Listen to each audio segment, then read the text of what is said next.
നമസ്കാരം. കൊട്ടാരക്കര മീഡിയയിലേക്ക് ഏവർക്കും സ്വാഗതം. ജാമ്യത്തിലിറങ്ങിയ മുഹമ്മദ് റിയാസ് ഉൾപ്പെടെയുള്ള നേതാക്കൾ ജനങ്ങൾക്കൊപ്പം സമരം ഇപ്പോഴും തുടരുകയാണ്.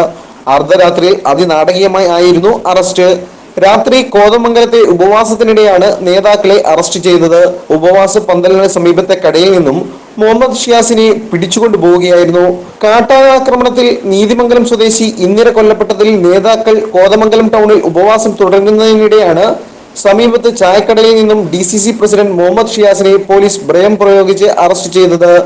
തുടർന്ന് ജാമ്യമില്ലാ വകുപ്പ് ഉൾപ്പെടുത്തിയെങ്കിലും കോടതി വെറുതെ വിടുകയായിരുന്നു. പിണറായി വിജയൻ പോലീസിന്റെ ജാമ്യമില്ലാ വകുപ്പിനെതിരെ കോടതിയുടെ ജാമ്യം. ഇടുക്കിയിൽ സമരം ചെയ്യുന്നതിനിടെ പോലീസിനെ മർദ്ദിച്ചു എന്ന പരാതിയിൽ ജാമ്യമില്ലാ വകുപ്പ് ചേർത്ത് പോലീസ് അറസ്റ്റ് ചെയ്ത മുഹമ്മദ് ഷിയാസിനെ വെറുതെ വിട്ട് കോടതി.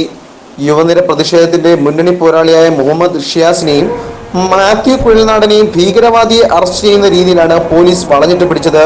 കോൺഗ്രസ് പ്രവർത്തകർ തടയാൻ ശ്രമിച്ചെങ്കിലും പോലീസ് പ്രവർത്തകരെ അടിച്ചോടിച്ച് മുഹമ്മദ് ഷിയാസിനെ ബലം പ്രയോഗിച്ച് അറസ്റ്റ് രേഖപ്പെടുത്തുകയായിരുന്നു. തുടർന്ന് ജാമ്യമില്ലാ വകുപ്പ് എഴുതി ചേർത്തു. എന്നാൽ സത്യം തിരിച്ചറിഞ്ഞ കോടതി കുറ്റാരോപിതനായ മുഹമ്മദ് ഷിയാസിനെയും മാത്യു കുഴൽനാടനെയും വെറുതെ വിട്ടുകൊണ്ട് ഉത്തരവ് പുറപ്പെടുവിക്കുകയായിരുന്നു. പിണറായി വിജയൻ പോലീസ് എഴുതി ചേർത്ത വകുപ്പുകൾക്ക് കീറക്കടലാസിന്റെ വില പോലും നൽകാതെയാണ് കോടതി ജാമ്യം നൽകിയത്.